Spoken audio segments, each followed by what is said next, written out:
A lot of light here. 2 p.m. sharp. Good afternoon, Excellencies, colleagues, and friends. It is a privilege to welcome you to this high-level session on strengthening partnerships in mobilizing climate finance for water and energy decarbonization. This is the second of a set of 3 sessions.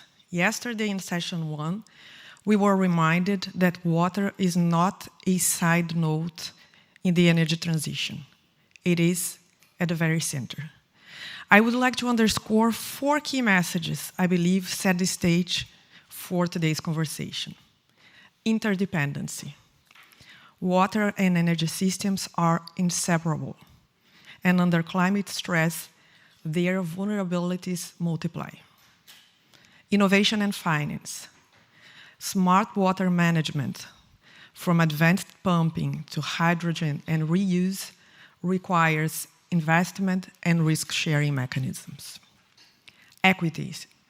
When communities, particularly women, are empowered to lead, solutions are not only sustainable, but transformative. Lastly, the discussion underscored the need to move from treating water simply as a resource to positioning it as a strategic asset in climate action. These takeaways remind us that finance is not only about numbers on a ledger. Finance is about enabling innovation, bridging interdependencies, and ensuring equity and resilience. Today's session takes this conversation forward. We focus on how to mobilize climate finance at the speed and scale required to transform Africa's water and sanitation sector, expanding access, reducing emissions, and building resilience.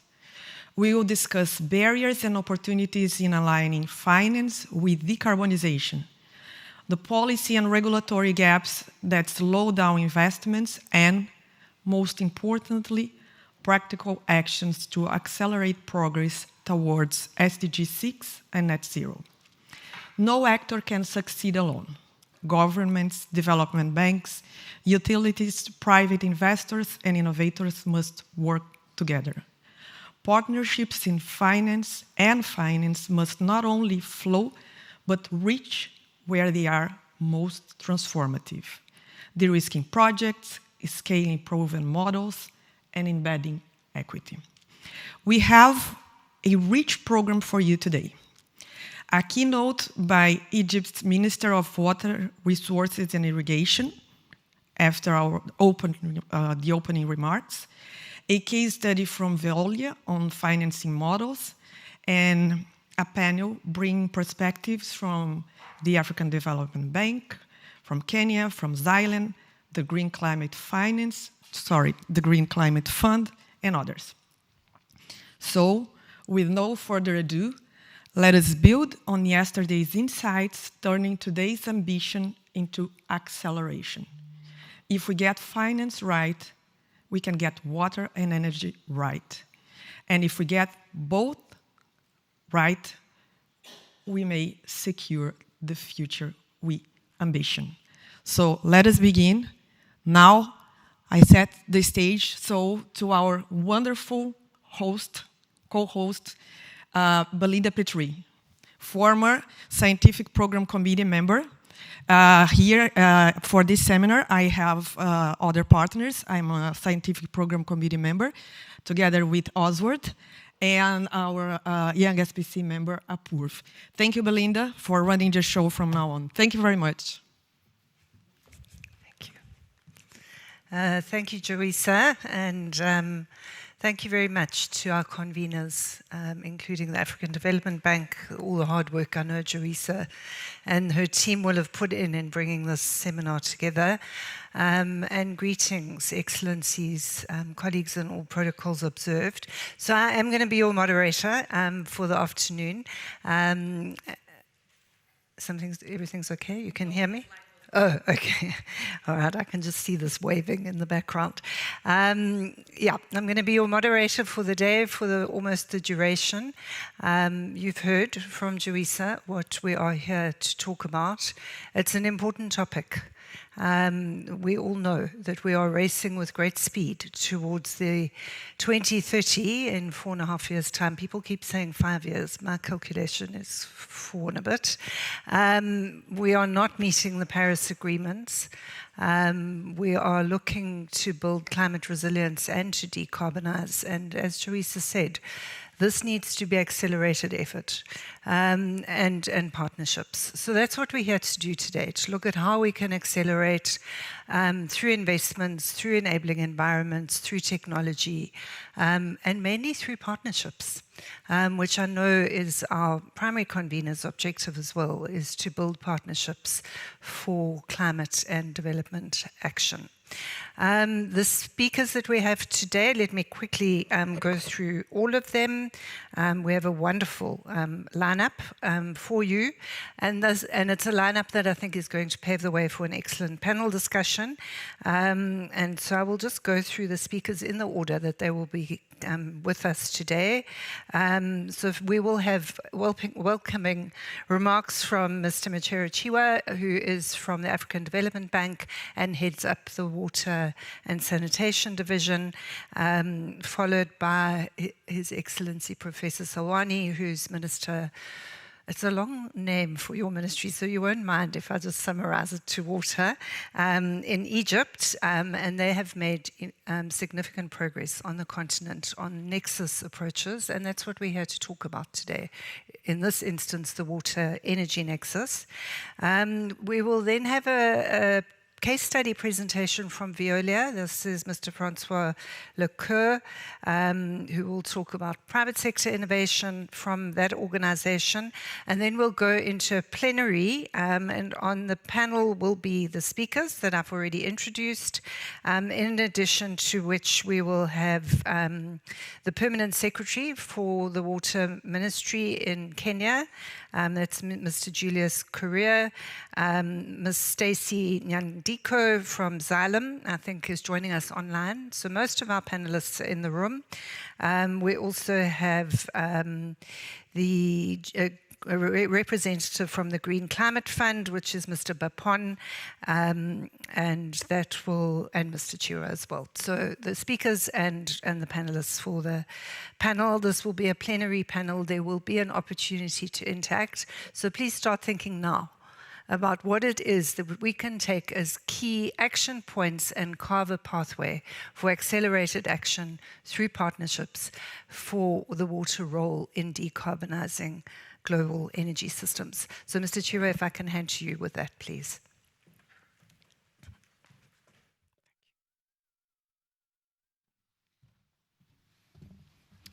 Thank you very much, Belinda, for those introductory remarks.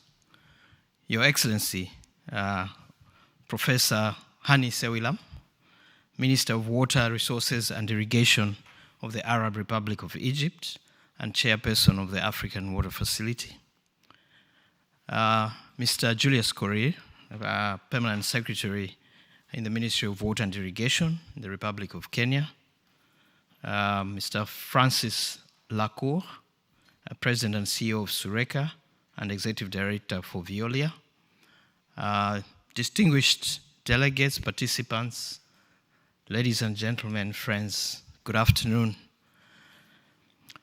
It is an honor for me, on behalf of the African Development Bank, to welcome you to this session as a co-convener of this session. And would like to express our sincere thanks for you making your time to be here with us in this session at this time, as there are many competing events and activities happening at the same time. However, we believe that this is a very important discussion that we have ahead of us today, as we are trying to achieve multiple objectives. One, to accelerate access to financing to meet the challenges of water security in Africa. Two, to see how we can increase partnerships and have a more effective delivery using resources from climate funds, and to have a conversation where we can honestly share ideas, experiences, and have some useful takeaways from here. As part of setting the scene, so to speak, I think it's good to recall that whatever our objective is in the water sector, whether it is to increase access to water for increased security or achieving SDG targets, all these actions are about people. And in our case, really, the people of Africa. And in thinking about that, I just want to take a moment to recall some of the glaring statistics that I'm sure all of us are aware, but I always like to say that it's good to remind each other of the challenge before us. So 1 out of 3 African citizens are currently impacted by water scarcity due to climatic and non-climate factors. 1 out of every 3 Africans. We know that over 400 million Africans still have no access to water, basic drinking water supply, and almost 800 million without access to sanitation. African countries are also losing between 2 and 5% of their GDP, and many are diverting up to 9 to 10% of their budgets to respond to climate extremes, so impacts of climate change. As we know, we have a challenge in allocating sufficient resources for water supply, but now our countries are having to divert up to 10% of their budgets just to address the impacts of climate change. When we are looking ahead to 2030, it is estimated that up to almost 120 million Africans, extremely poor people in vulnerable communities, will be exposed to droughts, extreme floods, and extreme heat, all of which are impacts of climate change. So much as there is scarcity, inadequate access to water, we now have to address climate change impacts, but at the same time, we have to deal with the rapidly increasing population growth in Africa, which adds to the numbers of people that will need access to services. It is estimated that by 2050, there will be 2.5 billion inhabitants in Africa. So as we are challenged today to supply the population that we have in the region of 1.3 billion, we'll be talking about almost double that number by 2050. So we need to find ways to mobilize more resources. We need to find ways to enhance our partnerships. And that is the essence of our discussion today. So without taking any much time, my role was really to welcome you and let us have a frank and honest discussion. Please, when the plenary opens up, let's share ideas and exchange ways in which we can enhance partnerships. Thank you very much for your attention. Belinda, you can take it on from here.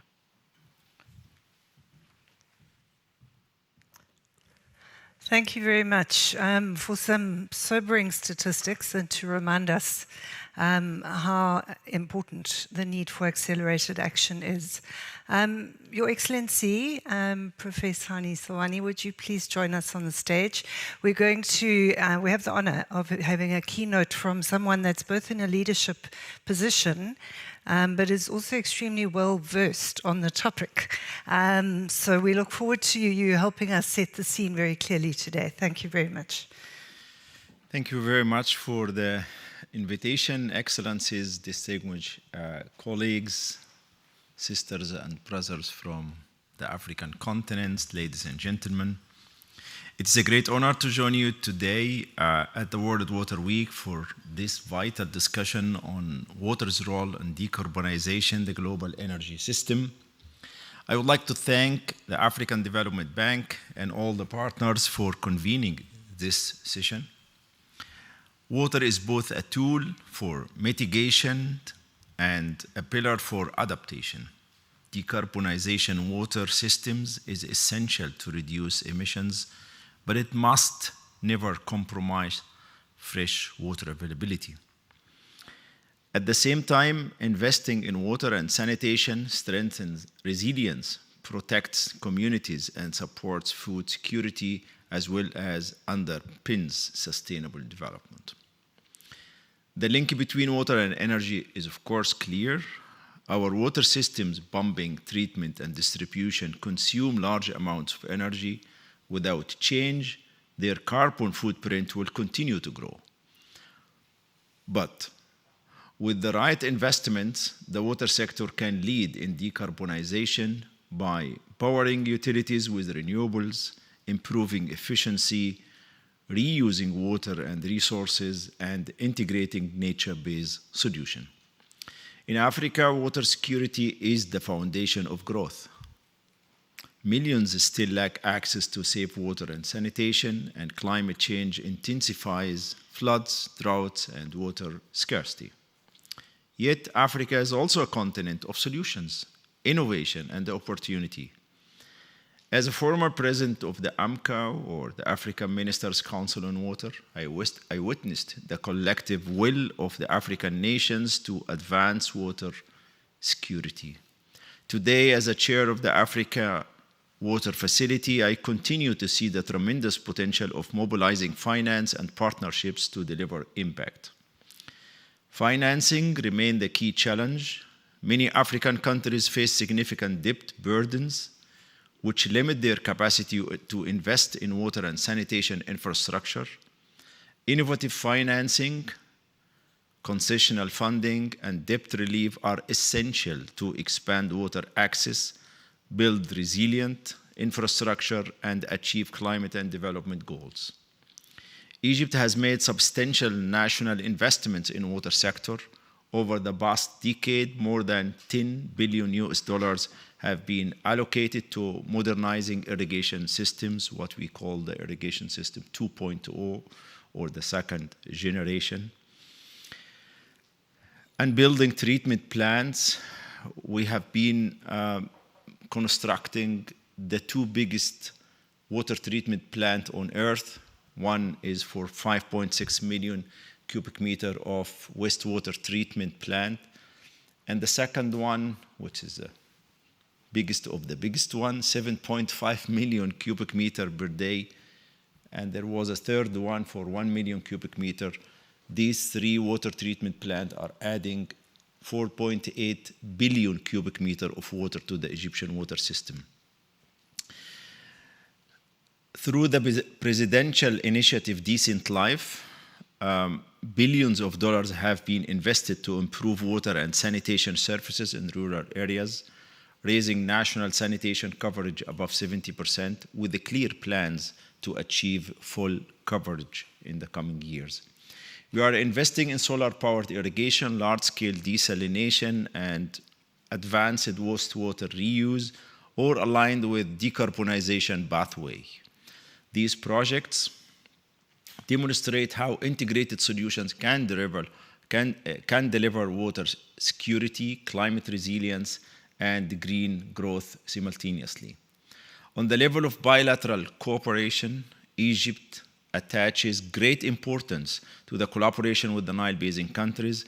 So the country has identified $100 million as seed money for collaboration with the Nile Basin countries, especially the equatorial basin countries, in helping in co-funding some of the transboundary projects as a proof of the interest of collaboration away from any conflict.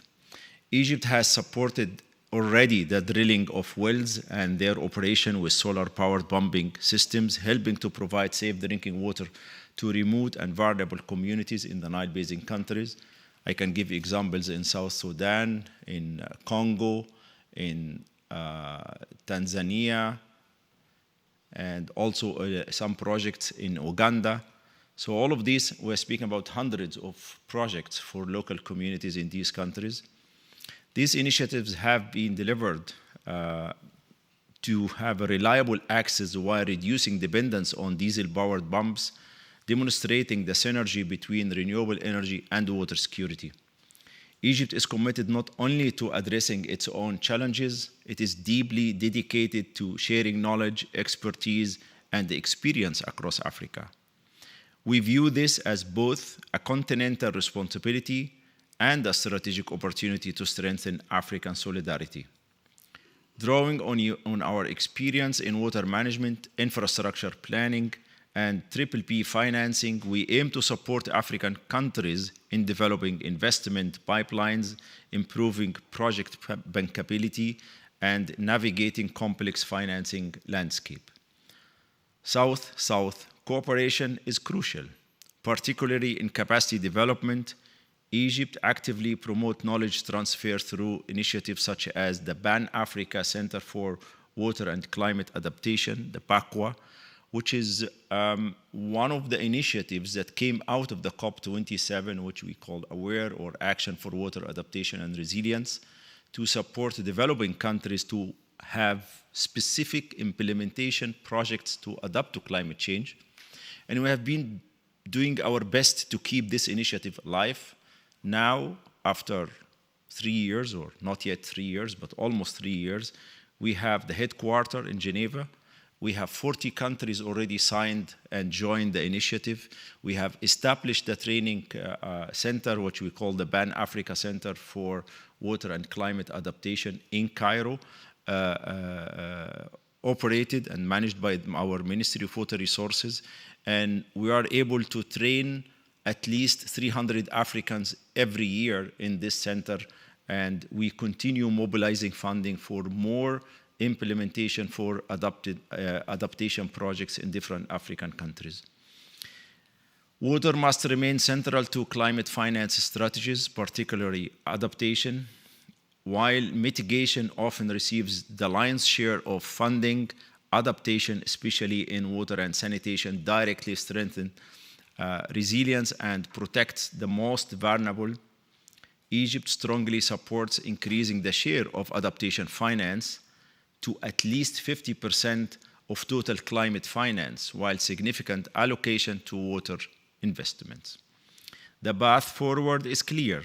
We must build partnerships with purpose, ensure finance delivers real impact, foster innovation with inclusion, and strengthen knowledge sharing through South-South cooperation. I thank you.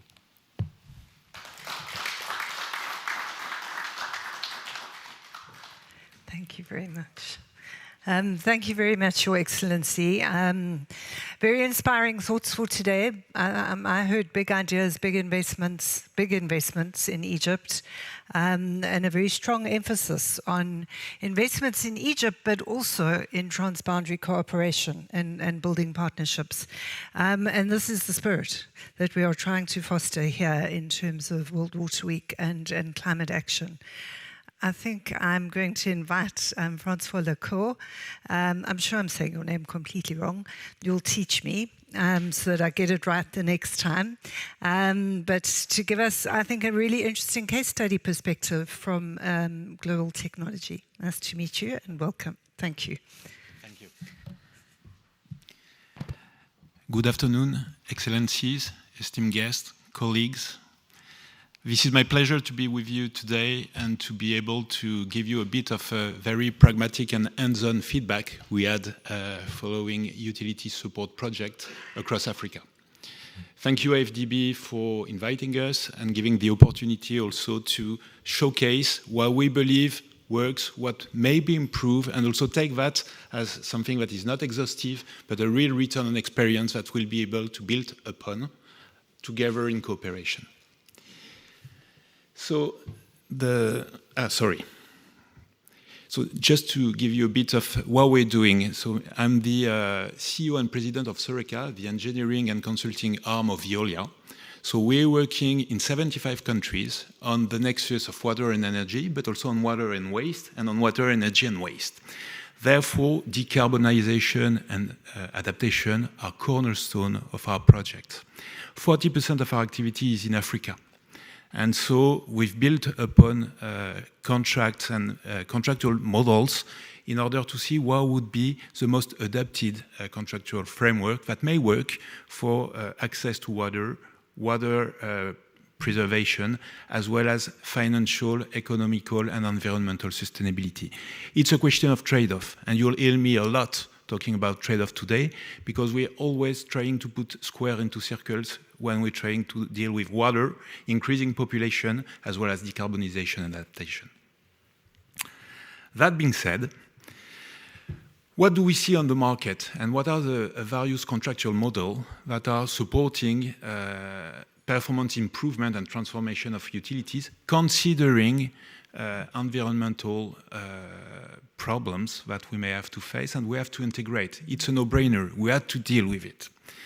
And so what do we see basically? You'll see that on this screen, it goes from a low capital intensity, low risk, up to very risky models where you may have skin in the game and equity. And what we see is a very soft model with consulting that I'll leave aside, but that is also existing and that is important.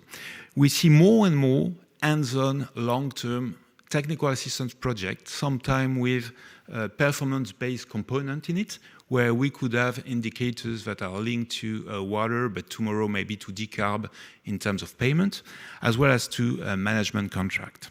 These management contracts are there to support utility in their transition and in their transformation. And then the dotted line is there, where you see the more traditional models, long-term, capital-intensive, that are, let's say, O&M, lease and concession models. This is key because you'll see that all of these type of models, they rely on a first, let's say, diagnosis and baselining stage. And this diagnosis and baselining stage is very key when it's a question of service improvement, not only for water, but also for adaptation and for recommendation definition. That being said, this audit and baseline phase, generally speaking, goes towards action plan definition and implementation plan. And then once you have the, let's say, OPEX and CAPEX defined for this implementation plan, this is where, generally speaking, the performance payment comes in. And again, you may have various level of KPIs that will shape your payment. That's why you'll see that basically a three-folded component for payment is regularly encountered with base fee, with project fees. And when we say project fee or deliverable, this could be asset management project, setting up district meters area, reducing losses, whatever is, let's say, business-oriented.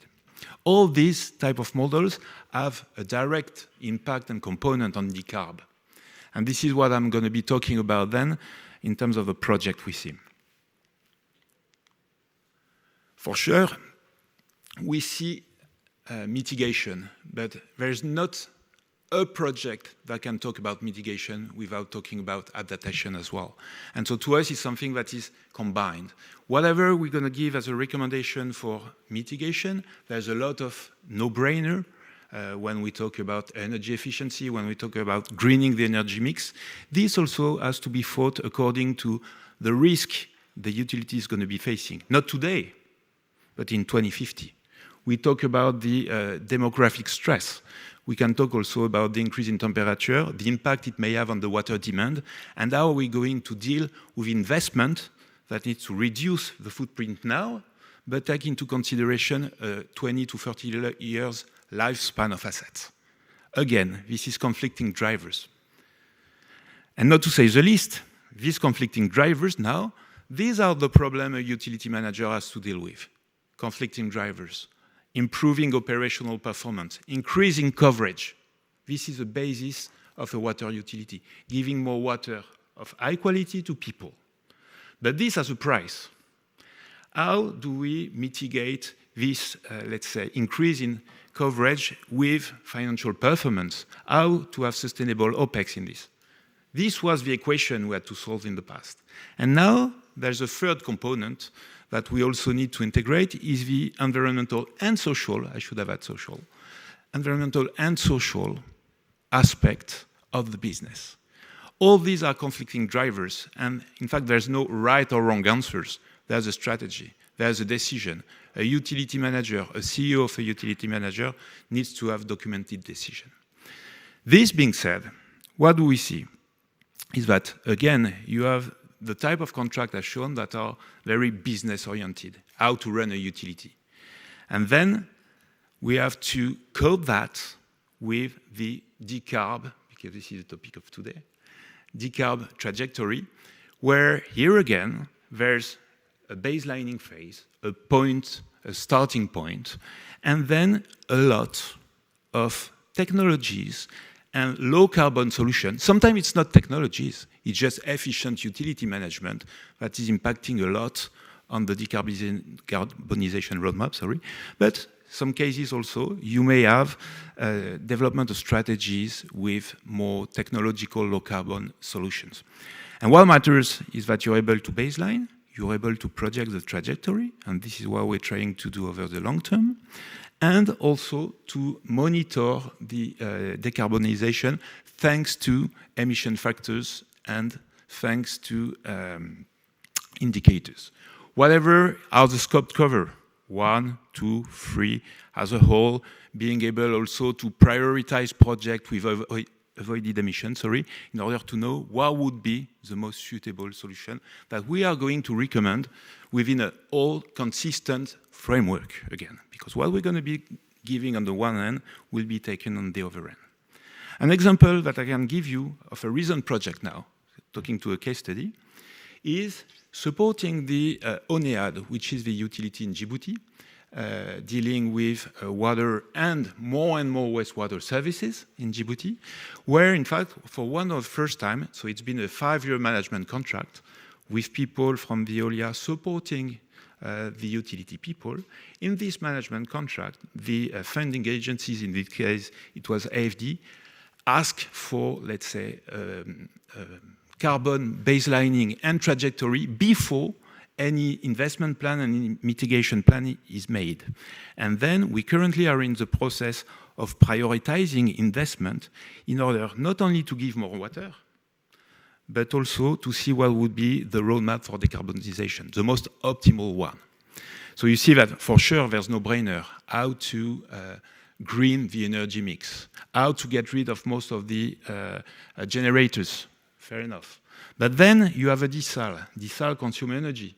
How can we erase the footprint of the desalination plants? And this is, let's say, the energy linked to that. But then on the efficient utility management, what do we see? We see that the more we reduce water losses on the network that is fed by desalination plants, the more efficient the utility will be financially, operationally, and environmentally. And this is the type of trade-off.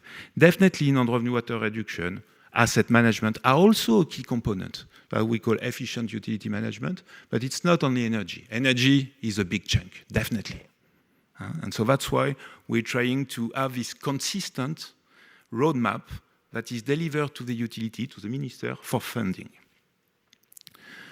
The low-hanging fruit, I was mentioning that. Other projects that we've seen, whether it is financed by World Bank, FDB in Kenya as well has been doing so, working on pumping, energy efficiency and pumping is definitely a no-brainer. And we're not talking about only renewal plan.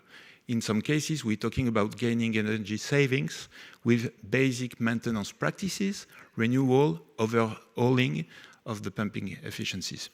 An example for Niger, for instance, by working on the most top 100 pumping station, we saw a decrease in 20% of consumption and related to also the greenhouse gas emissions. This is a no-brainer. More advanced, so this one is a confidential site, but more advanced topic on integrating more and more wastewater treatment, because wastewater treatment is contributing a lot to, 2 minutes, a lot to decarb and to, carbonization.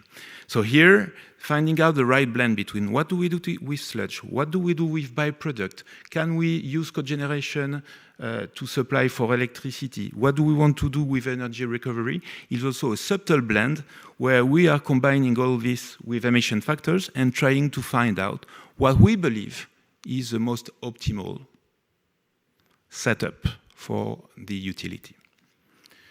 I won't speak too much about reuse, but it has been mentioned in the opening remarks. just mention on Windhoek, we're talking about reuse and very modern topics. Windhoek, 1968, full reuse.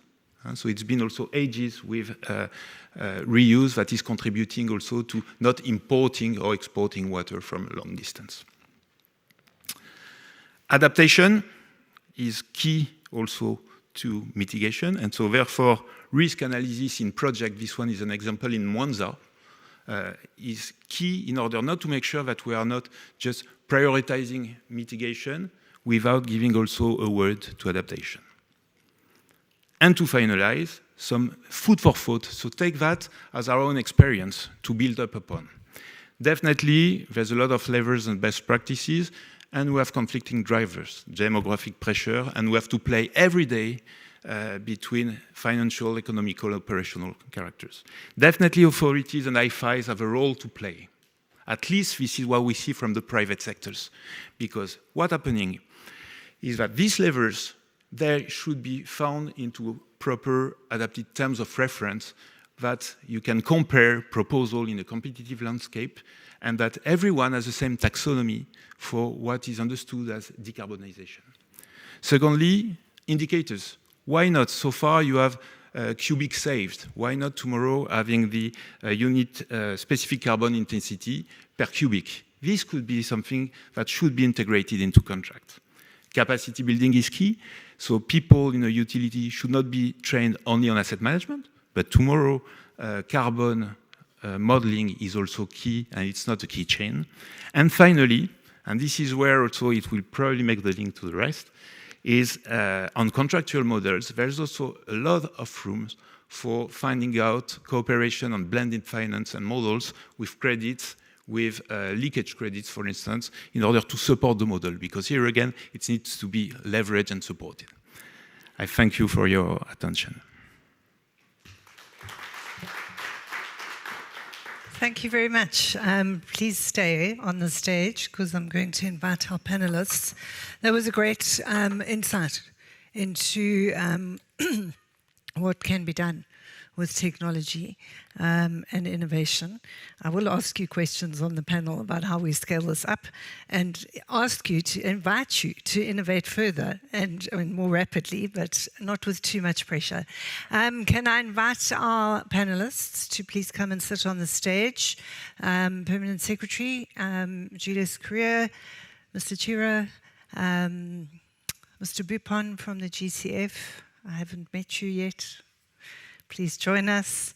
And then I think we have Stacey online. And otherwise, we were going to have His Excellency the Minister from Egypt, but he has had another engagement.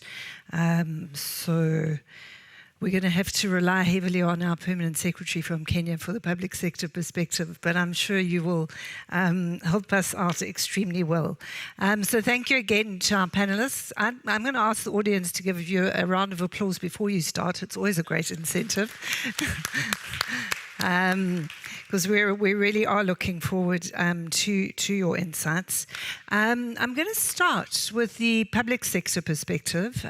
So Permanent Secretary, I know a little bit about your country, but you'll educate us further today. But what I do know is that Kenya's made some great progress in terms of decentralized energy solutions that has also helped to crowd in private sector investment. But it's also a country with water challenges. We know this.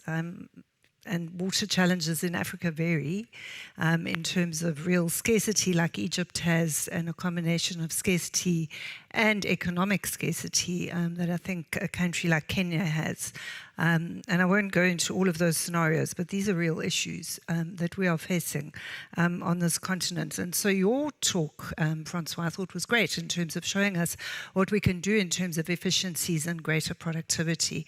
But for you, Permanent Secretary, really interested to know what insights you can give us for how Kenya is thinking about scaling up your decentralized solutions, and obviously all in the interests of accelerating the pace, but also wanting to know what your major barriers have been to accessing funding.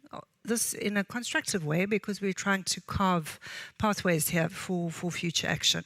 So over to you, please. I think you have to switch it on. It is on.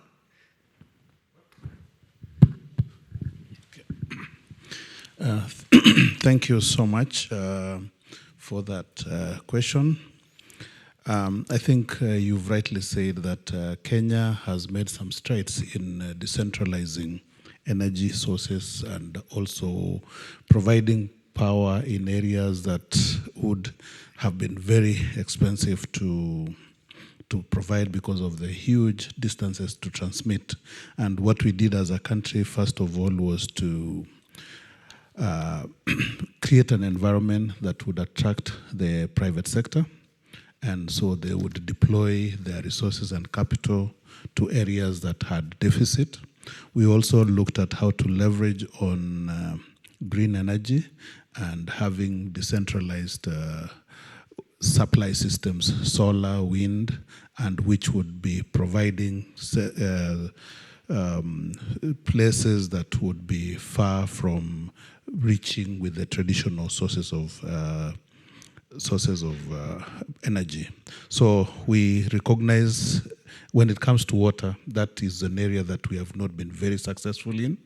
And we're looking at ways at the moment on how to deploy the same success stories to the water. So first, we as a country recognize the water is often a hidden constraint in energy projects. In rolling out the renewable solutions like green hydrogen, geothermal, or even solar and water access, quality and competing demands have to be factored in from the start. And you'll find that, especially for our case in Kenya, the mitigation financing was deployed heavily to address a challenge on energy. When we had long droughts where the traditional sources was a problem, hydro. And so with geothermal, the country having a lot of geothermal resource, a lot of money under the mitigation climate financing went into. And this is an area that we are now seeing. How do we also now link mitigation to adaptation? Because adaptation would go very well with water. And as a ministry, what we did in the last 1 year is that, first of all, where are we supposed to be going? And so we looked at scanned the environment. We identified regions where there's potential to have climate adaptation funding put into water systems, and then now came up with what we're calling climate adaptation financing for the water sector.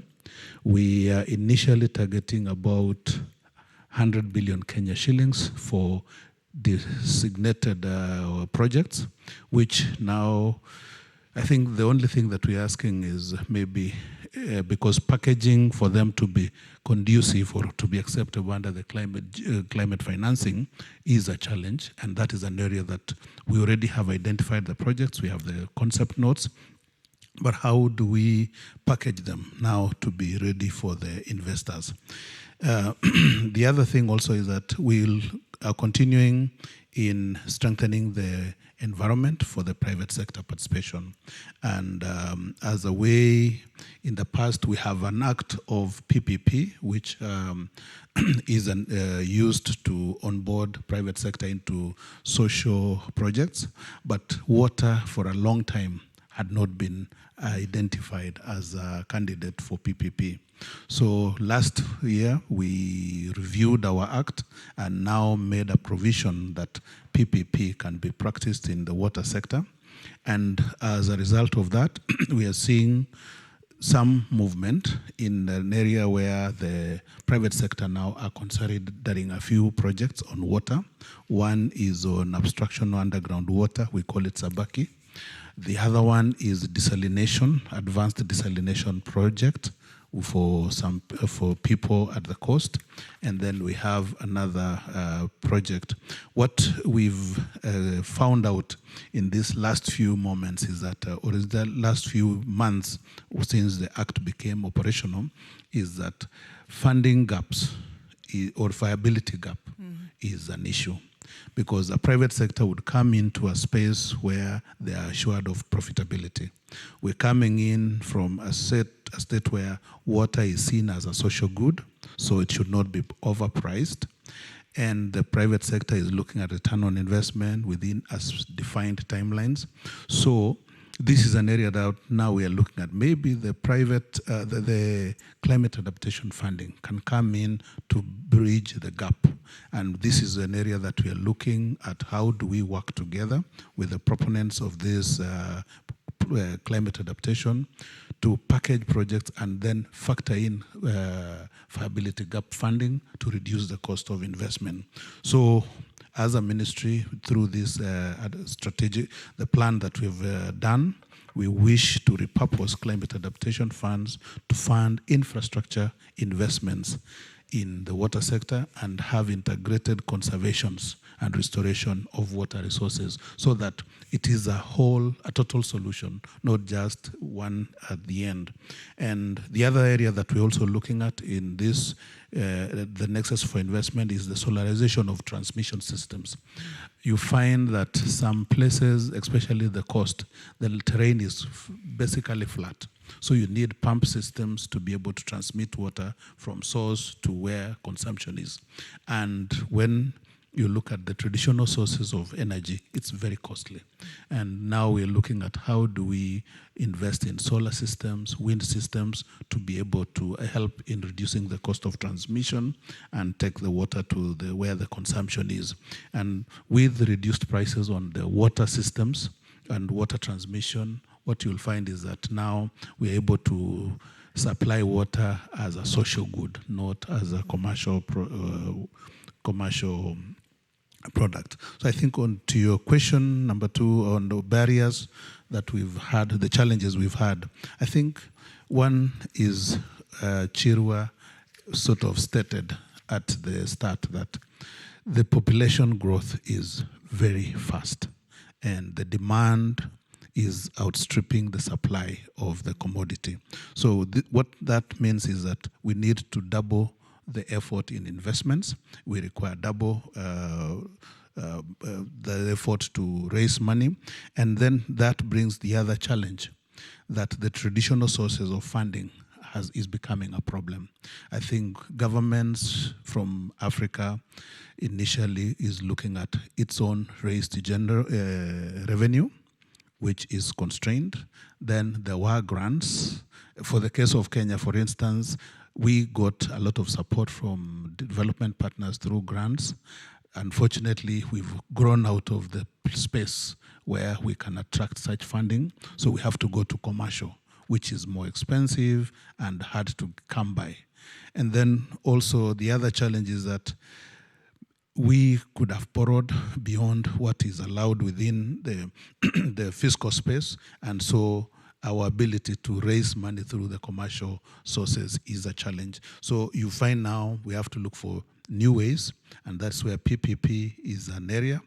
And then with PPP is how do we also leverage on the blended funding to be able to attract the climate financing, to reduce the viability gap, and also to make it attractive for the private sector. So in a nutshell, that is our experience from Kenya, and we believe this is sort of common to all the other African countries.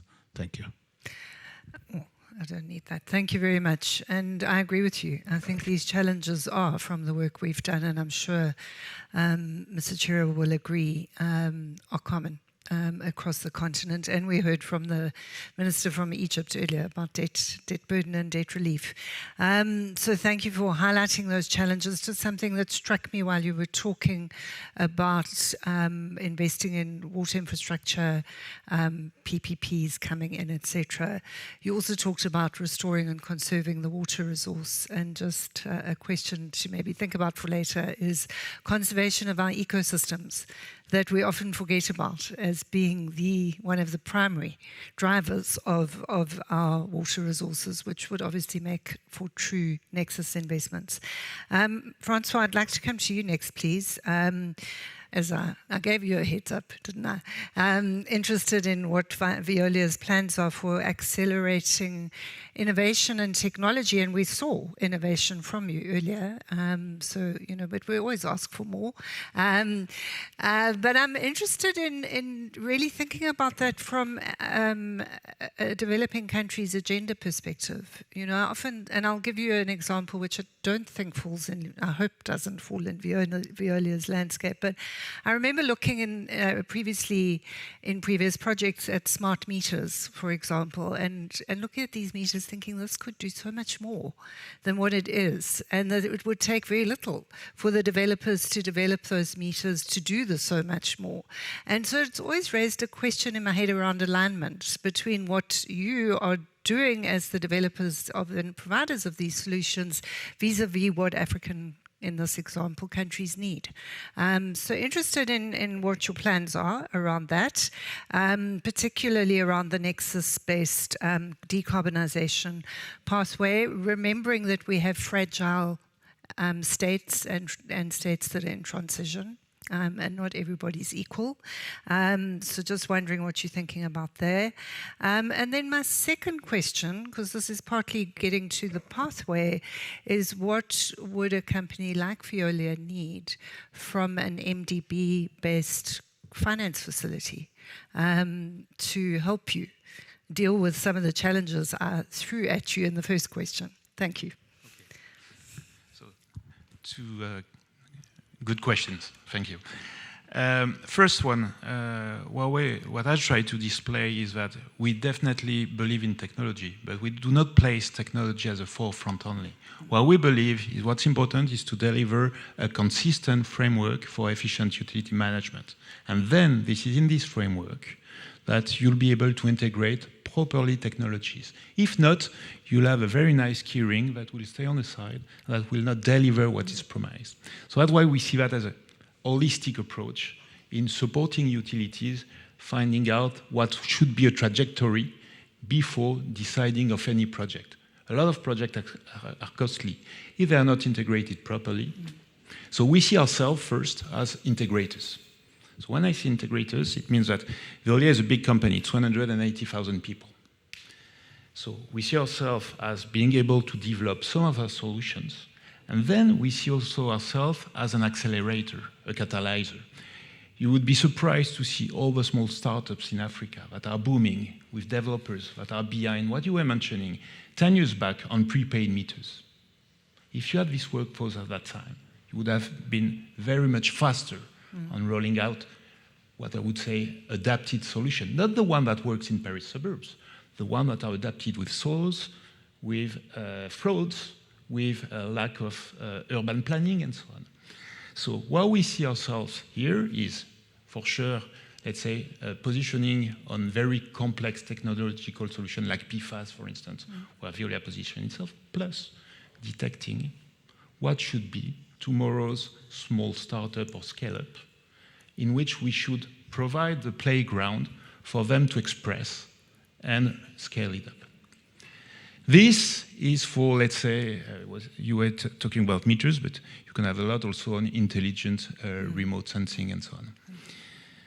The third point is linking it to decarb, is trying also, when I say integrators, is also to find out partners, because the big chunk is energy, as you mentioned. Definitely. And so what we're trying to do anytime is the right partner in order to decarb what should be downstream technological situation or solution like desalination, and try to partner with him. You've seen more and more PPAs. So tomorrow, if you take the example, so the example was taken for Egypt, you take Morocco, for example, the new desal plant, they should be 100% green energy fed. This, you need developers. And this is not Veolia developing, it's Veolia partnering with developers in order to make sure that tomorrow's you're not digging your own hole, but you are trying to find out the right partners. And these partners, they may be big for PPAs, they may be small for startups. And we see ourselves as high-value partners for large technological problem plus accelerator or catalyzer. This is definitely the role of a big company like us. There's no more boundaries between industries. I was talking about the nexus about energy and water, but tomorrow, drainage and waste, you will have the same nexus. And this has to be thought now. Second question, what do we expect? For sure, you were mentioning overpriced. And the last thing we want is to overprice. I mean, the fair price is what's ruling the world. We have bankers in the room. This is a fair price notion that works. Well, we would, in a competitive landscape, because Veolia is not alone, there's a lot of competitors, we would expect is, when I was talking about climate-orientated terms of reference, is again not saying that I'm greening a tender at the end of the day with a chapter just to say this is carbon compatible, but putting that as a share value at the core of the project, whether it is a treatment plant project, whether it is a management contract, whatever it is. Replace it at the center and then build upon that. That's why I totally agree that you cannot see mitigation without adaptation, because you're investing for long term. First point of your second question, and the second one is so let's say professional terms of reference, and we're not against putting skin in the game, as I was mentioning for some indicators, as long as contract design is fair and well designed. And this is a job. I mean, you don't design a contract on a piece of paper. It takes time. And what would we expect also is we see that a lot of the wording, bridging the gap, has been mentioned. We definitely see GCF, for instance, or other MDBs as institutions that are able to bridge the gap.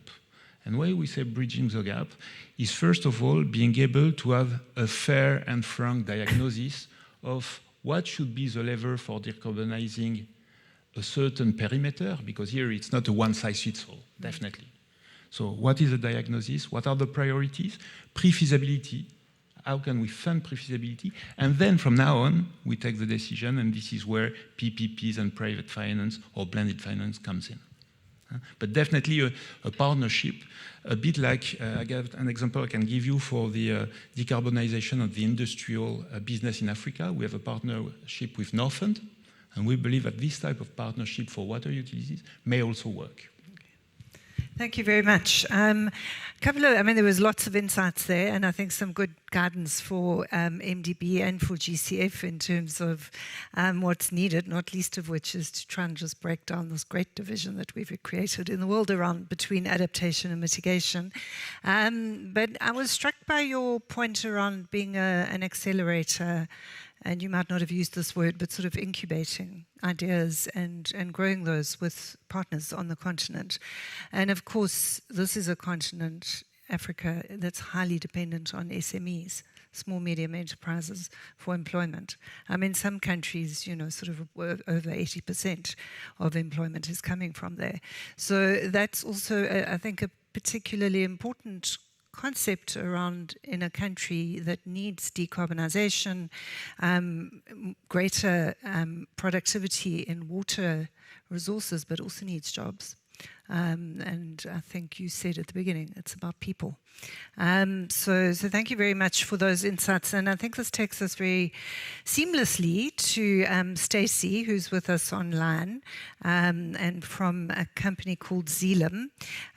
So Stacey, it's interesting because our colleague from Veolia has talked about Veolia being an integrator, and your website talks about Xylem being the connective tissue, I think is the words I saw on the website, in water systems and plants that transport clean water to those who need them the most.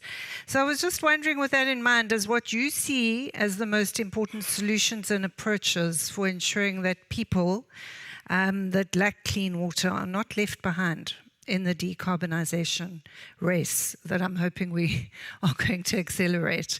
But how do we make sure, given those words on your website, that we actually make that happen is my first question.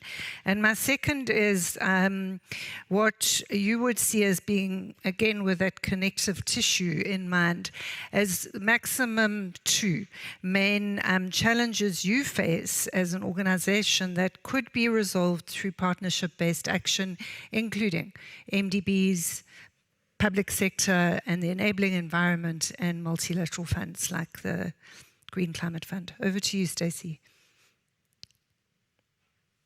Thank you very much. Thank you very much, Africa Development Bank, for convening this session, and it's a pleasure to be here, though online.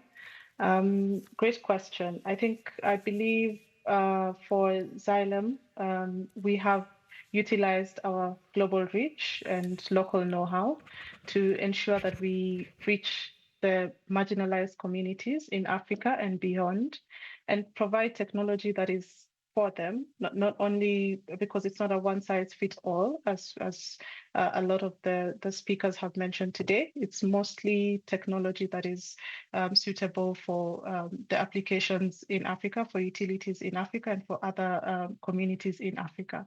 So we are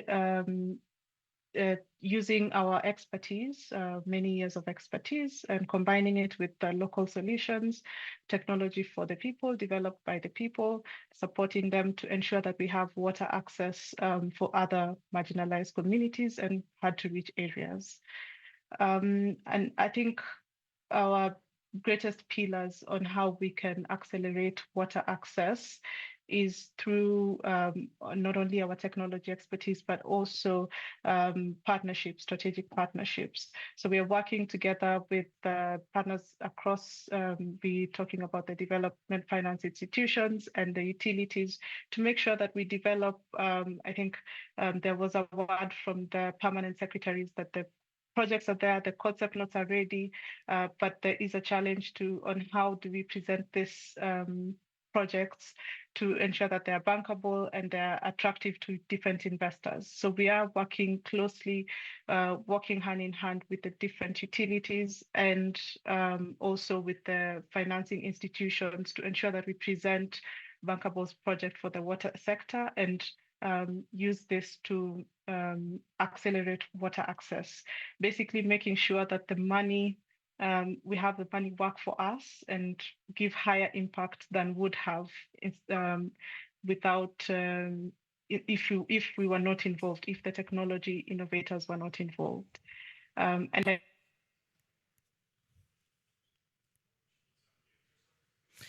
Stacey, I think you've muted yourself. Maybe by mistake. That's you're back. Thank you. Great. Yes. So that is to answer your first question. So we are looking at technology developed for the people, by the people, and guiding them through our innovation hub and ensuring we have different the right wash technology to ensure wash access in Africa for the different regions.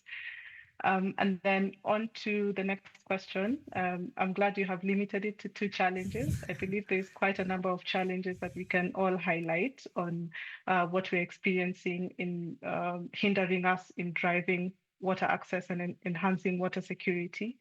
I would say one key challenge, I would again bring in the point of partnerships, is the idea that many of the utilities, financing institutions, and technology providers work in silos. And it's so great to have such a session where you have different players convening together and discussing. So when you have people working in silos, we have projects that are ready, concept notes that are ready, technology that's not matching the developed concept notes, and non-bankable solutions. So I would say that's a key thing that we're seeing as a challenge into accelerating and scaling these projects. That's one key problem that I would highlight. And then the next problem, I think, would be, and this is something that we have noticed and we are looking at it quite a bit, is community engagement. where we are all looking at the regulatory support and the policy support, but we also need to engage the communities and converse with them more on how then they can utilize this resource, the water resources that they have, and how different players can tap into them and enhance access. So I believe those would be the two issues that I would highlight today.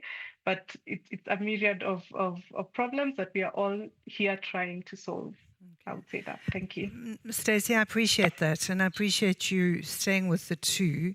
And it was asked with the perspective in mind that we all want everything and want to solve everything, but we need to start with I suppose two angles. One is what we can solve, and the other is what are the most important things to solve. And I think some of the things you highlighted aligned with what our permanent secretary was saying as well, in terms of getting projects over the line. And I have a feeling, not to put words in your mouth for when you do get there, but I'll go to GCF first. But I have a feeling Mr. Chiro will answer some of these points that have been raised around supporting partnerships, for example, and breaking down silos. And of course, the Nexus investments come to mind.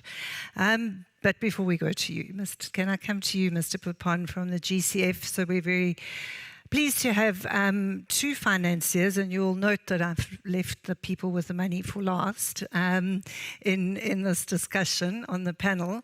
But the Multilateral Green Climate Fund has been referred to a lot today in terms of climate change perspectives. And I am familiar with your investment criteria and your results framework, which I'm not going to go into now. But I do understand that framework pivots on the need for transformational change and scale for building climate resilience, when we also understand that the Paris Agreement has passed a mandate to you for 50-50 finance between adaptation and mitigation. And I think we've heard quite profoundly today, where we've ended up because of a lot of money going to mitigation. There are unintended consequences to everything. But I suppose it's about leapfrogging those things. But from your experience and what you've heard today, do you think there's an opportunity for a programmatic approach that embraces adaptation and mitigation solutions in one package, but really towards investing in decarbonizing energy systems through water, and what role the GCF could play in that regard? So my second question is, how could one leverage GCF funding towards that kind of solution, or a different one? You might not agree with the programmatic approach. But my understanding, and we've heard, I think, good cause for concessional finance today. Very good cause. Veolia wants to go and work in countries, and they'll put some skin in the game, if I can quote you, but they want fair pricing, and they want good contracting environments, etc.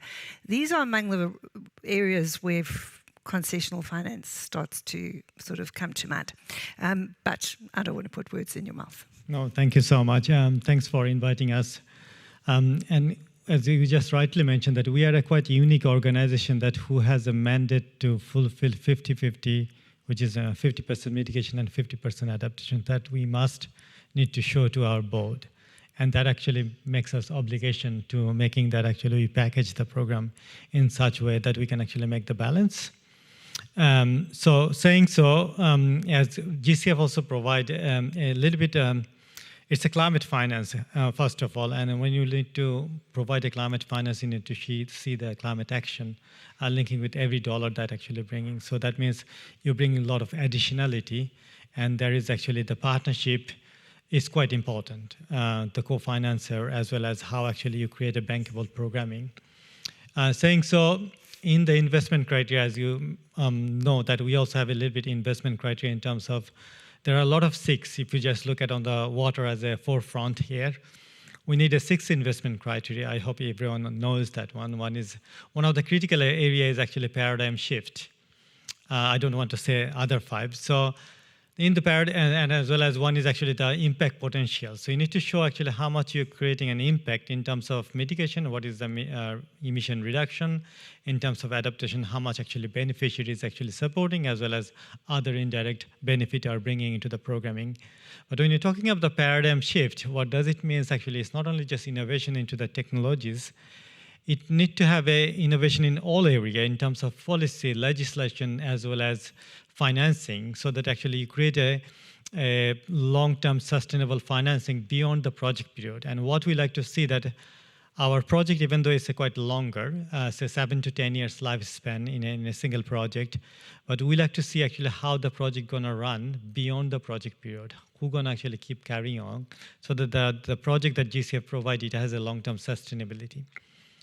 And when you're coming to the water side of it, we normally fund water security into the six domain, what we called. One is actually the water conservation, reuse, which is most covered, the mitigation side of it, wastewater treatment plant and others. Secondly, looking at the risk-based decision-making or early warning system, so that actually you have those kind of, mindset change into the national budgetary plan, how the risk is embedded. And then the Minister of Energy, Minister of Finance, Minister of Agriculture and Water actually take those kind of financial distribution based on the risk into the country. And third is looking at more actually the integrated water resource management, or how we achieve the SDG 6. That is also quite, we try to look at. And fourth is more looking at the nature-based solution for watershed management, because if you're able to do that kind of things, you can create a lot of bankable project using payment for ecosystems, which is quite successful into the water space, for an example. And then the fifth is looking at the climate resilience WASH. That also actually or climate resilience sanitation program, that also quite a large area that could be a mitigation aspect would cover, but also adaptation as a core benefit. And the sixth is looking at the knowledge bank or knowledge product, so that actually it could go beyond the long-term sustainability. But then how actually we can create such kind of programming where GCF like to see a more innovative financing using a blended finance, blended with the grants, with we have a very flexible financing instrument. It could be highly concessional loan, low concessional loan. It could be equity financing. It could be guarantor. It could be insurance. It could be result-based financing. You need to just name it what you want actually to create a more sustainable and bankable solution that cannot be get opportunity with the local bank, because if you go to the national bank or MDB or DFI, they have a very fixed financing, and you don't have actually many opportunity to maneuver and see a bankable programming. But with GCF, as we said, that it's not one size fits all, so we can actually create those kind of ecosystem using an enabler like policy and regulatory framework, looking at the risk on the physical risk as well as transitional risk, and also bringing those instruments so that actually it could create a fit-for-purpose financing. And that's what actually we like to see more and more into the programmatic and systematic as well as programmatic approach. And we are doing actually a couple of projects already provided, like in Amazonia, we actually created a $391 million project for 6 countries to create such kind of initiatives. When you're looking at this, again, actually, that how could be that kind of pathway. One thing you need to look at actually, water need to be considered as an asset class. A good example of that is actually South Africa, where actually we are able to mobilize $1.4 billion to enhancement and creating a facility for supporting to the local government and municipality so that they could access the financing with a highly concessional loan as well as blended with the grant to create an opportunity for water supply and sewerage authority. Because we don't want to see a country goes back to day zero one more time. And similarly, secondly, we try to look at this flexible and innovative financing. Third one is looking at transboundary, because you cannot actually just do a project in a country. When you're looking at water or even an excess of water, you need to look at the watershed or the basin. And once you understand the problem in the basin, then you go to the country to engage that how and what activity each of those countries need to come together to work, either upper riper and lower riper end. The fourth is looking at more on the governance framework, that is still actually quite weak. We are talking this last 50 years on the governance on the water, but it doesn't actually work still on the vertical as well as horizontal. It's still actually quite very weak and silos. And then the fifth one is actually looking at the innovation and the policy, because you can do a lot of piloting. I think there is so many fascinating research has been happening if you're just looking at the African context. But if you look at it, when you're coming for the scaling up, many of those research is actually not coming to the operational domain, and neither actually very much of those actually going to the application or action into the community who actually need it the most. One of the reasons is actually the innovation is not actually embedded into a policy framework. And unless the innovation linked with policy, you'll not able to actually scaling up. And then finally, the sixth one is looking at actually the circular water economy, because every single as an individual, we are using water, we are opening our tap, we are paying the money, we are paying the bills. But why we cannot actually create a revenue generation, and why still actually our non-revenue water loss is actually that scale? So how can actually you create that kind of environment as well as ecosystem or financial model as well as technical solution so that it could create a bankable project for circular water economy? And that's what actually we are trying to support more and more from the Green Climate Fund. Obviously, the African Development Bank is our partner. There are several of those innovative projects is actually implementing through African development in the African region, but also there are many of those kind of initiatives has been happening in Asia, Pacific, as well as Caribbean and in South America. But overall, the GCF financing, I think 37 to 39% is actually our investment goes to the African continent. But even though that's maybe not enough, because there is so much need, and if we really not become a more innovative into the financial program design and crowdsourcing the financing, work together jointly, we'll not be able to actually meet the demand that we have. Supply would be very less, demand would be increasing high and high. Hope I'm able to answer that. You have answered it beautifully, and I think what we're hearing is there's already a partnership here, and not for nothing these gentlemen are sitting side by side on the panel, but that there is opportunity for programmatic approaches, multi-country, which I think is really important for what the bank is trying to do, and a very strong emphasis on the partnerships. But I think what I also heard in sort of subtext there is, the water as an asset class. And this is in the country that I come from, and you've been working with the Development Bank of Southern Africa on that project, is such an important consideration or opportunity in terms of leveraging additional finance. And so I think what you've been describing to us today are also mechanisms that the GCF and others are building towards being able to finance at scale and using concessional finance like this to be able to make that happen. So, Mr. Chair, I'm hoping you can take that particular point further. And my questions for you are firstly, you've just developed a Nexus investment framework. It was around the water, energy, food ecosystem nexus, and you've earmarked funds towards that. But interested to know how that initiative could be leveraged towards addressing the water, energy, nexus issues we've been hearing about today, bearing in mind what Mr. Bapon said and others have said. It's not just about technology innovation. It's also about policy and enabling environments and, creating places that we can work.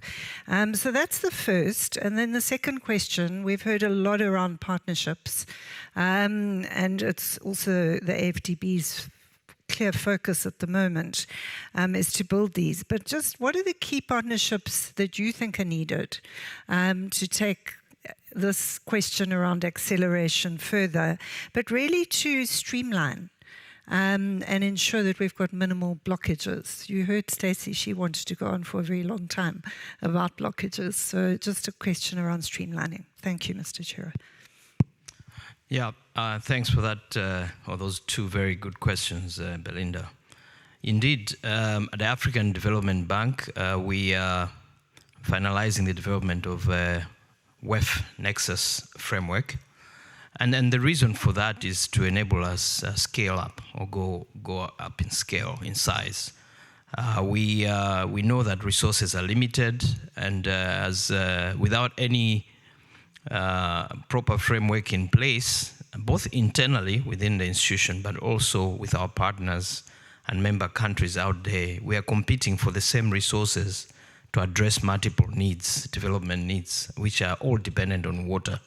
So obviously, it makes a lot of sense to have a framework that addresses multiple needs, food, energy, ecosystem needs, enabling us to do bigger, and also enabling us to access financial resources from multiple sources that are looking to address, development needs across the nexus. This enables us to break silos. Like I said, internally within the institution, we have our energy sector colleagues, we have water sector colleagues, we have transport colleagues, we have natural resources colleagues, all doing different operations and identifying projects.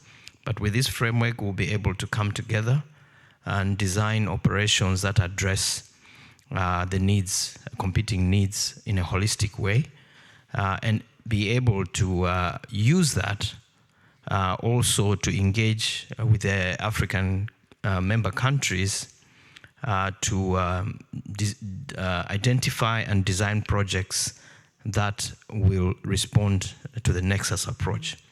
So it will help us to build a pipeline of projects that address needs for shared water resources, so with regional institutions, river basin organizations, but also addressing climate change impacts in terms of mitigation and adaptation.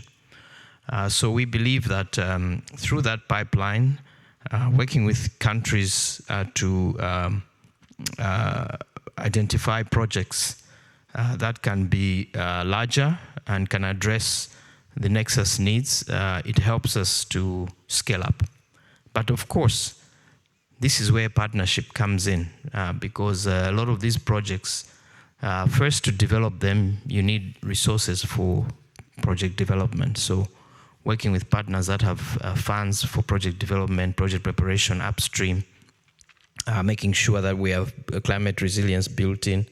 And then during the implementation phase, partnerships between the public sector, different financing institutions with different instruments, as well as private sector bringing innovation and expertise. There's a project we just recently approved in the bank as an example. It's in the Central Africa region. It's a cooperation between DRC and Central Africa Republic on the Ubangi River, which we have managed to secure financing in the region of $120 million. But it's a partnership. The bank is financing a large portion, but we also have funds from GEF and the EU, but also blended financing and grants from the Africa Water Facility. So this project will address water resources management on the Ubangi River to address impacts of climate change, which is flooding and loss of lives and agricultural productivity, but also improve river transport, improve energy production, irrigation, and water supply, but also address gender impact. So we want to do a lot of those kind of projects, and that Nexus framework helps us to approach these projects in a coordinated way, but also bring on board other partners to scale up the partnership and do bigger. Also, I wanted to mention that at the FDB, over the past 12 years or so, we have scaled up our climate financing. I mean, in 2016, only about 77% of our projects were climate resilient.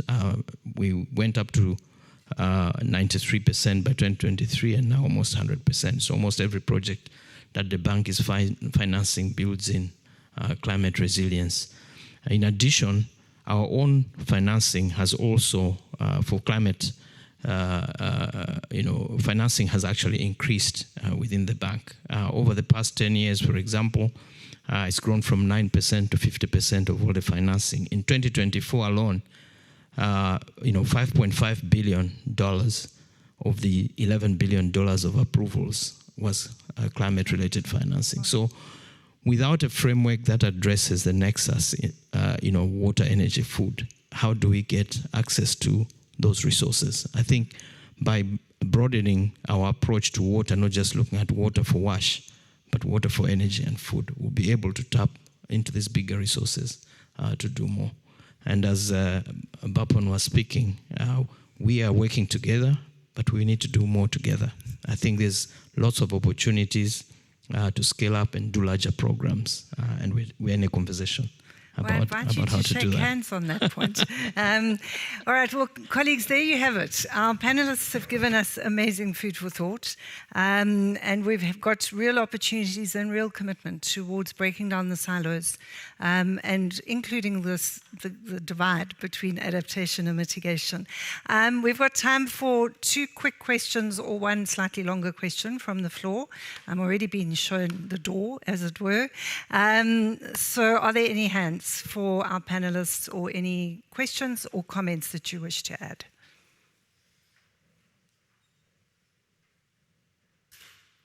I think you've said it all.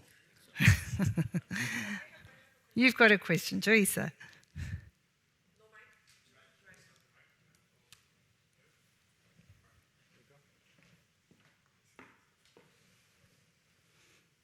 To a certain extent, so thanks for the wonderful panel. To a certain extent, it might have already been addressed, but there is a recent report launched in the UK, the Independent Water Report, that underscores the need to adapt regulation, considering all the investments we required to advance decarbonization in the water industry, but also that applies to the energy industry.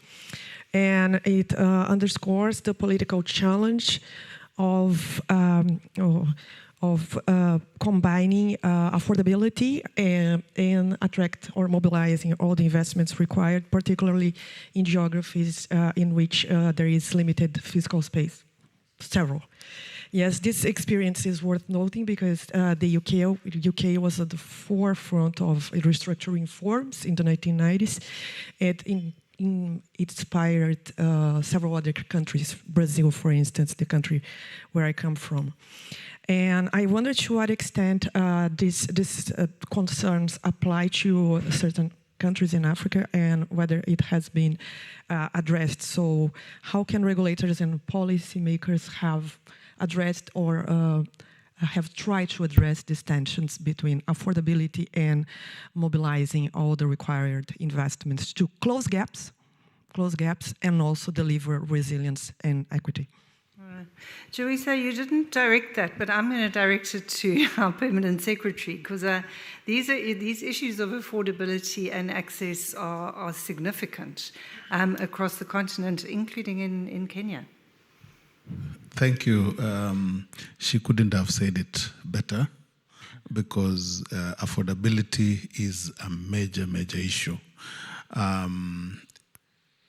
It's better in countries that have appreciated paying for the utilities.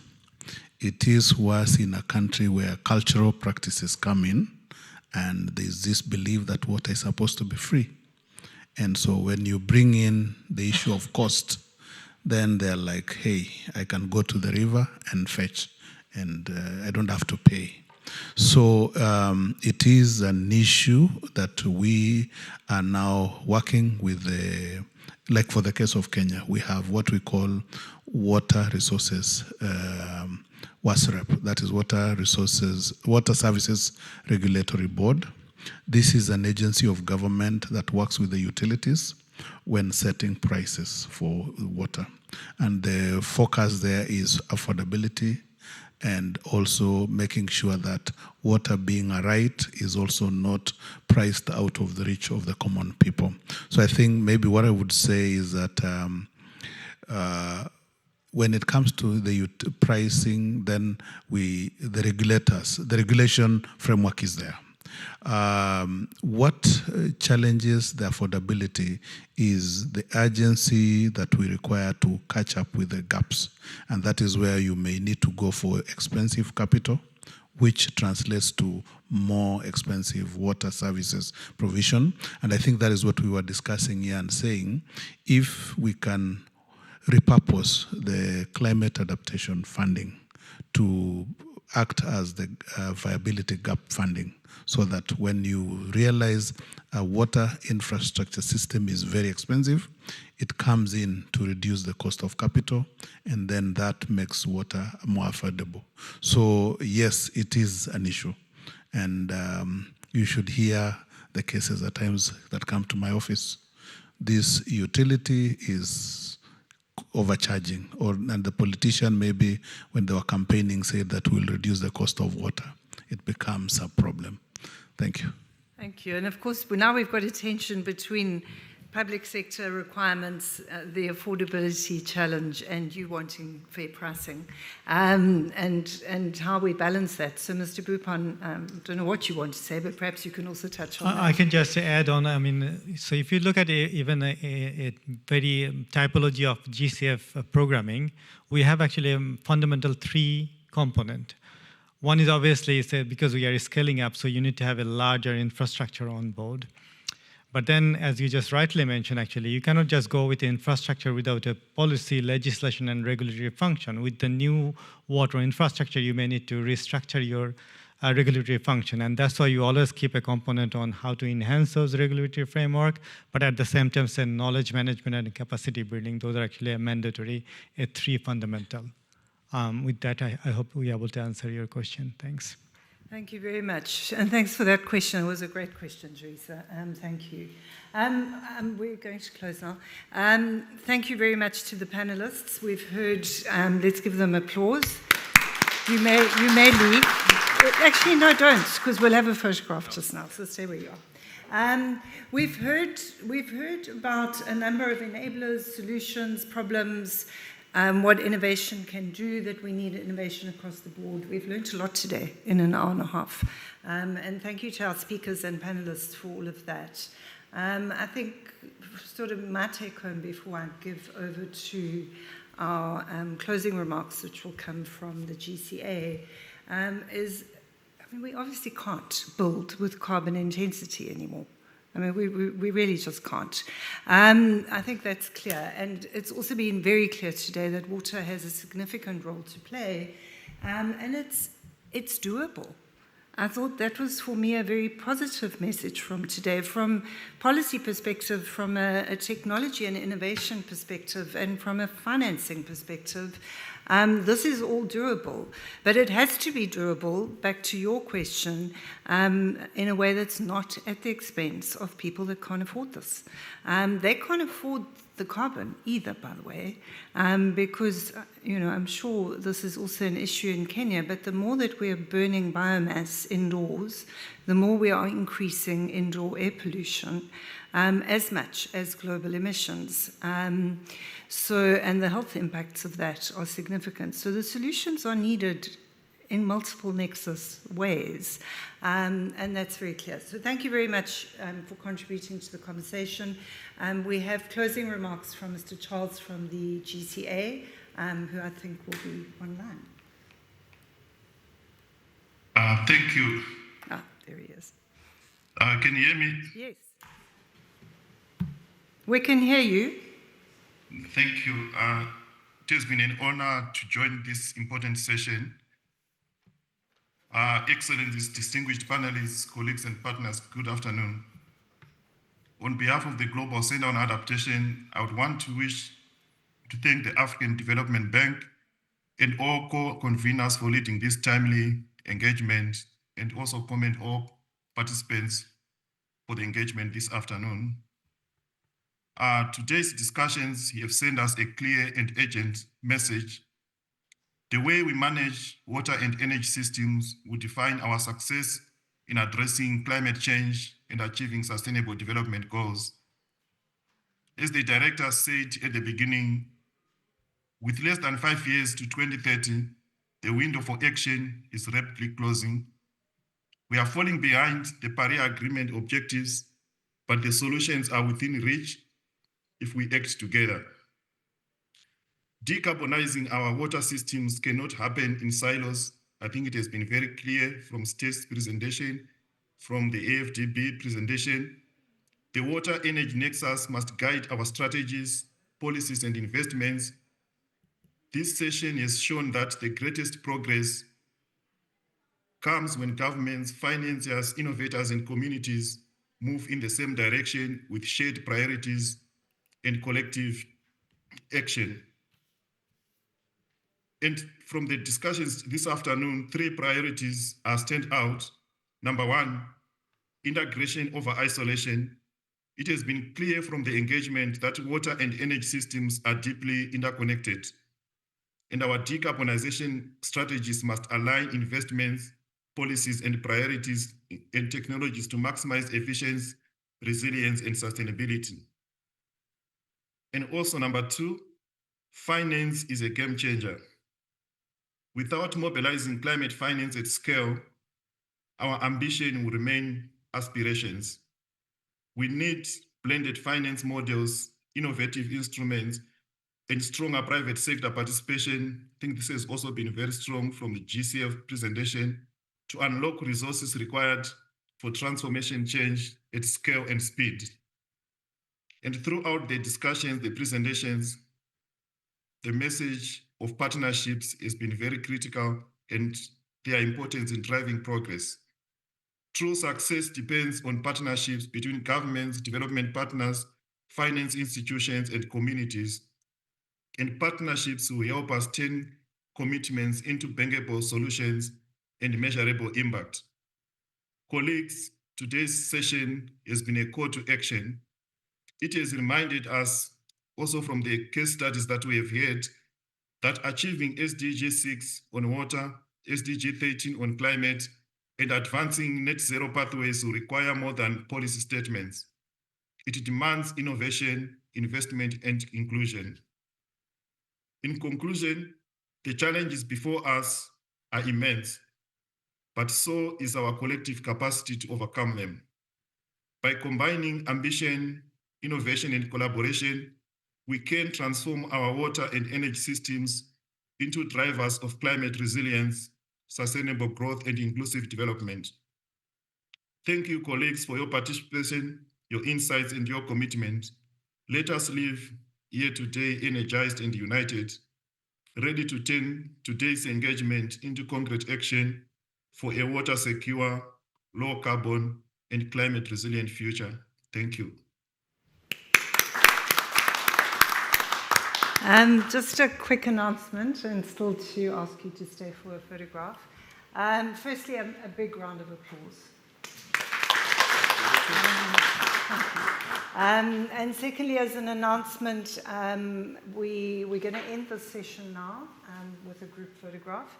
But Xylem is available to make a presentation on their connecting tissue initiatives and taking what Stacey was telling us about further. So those of you that would like to stay for that extra 5 minutes, please feel free to do so. I don't know who's taking this photograph. Michelle, would that be you?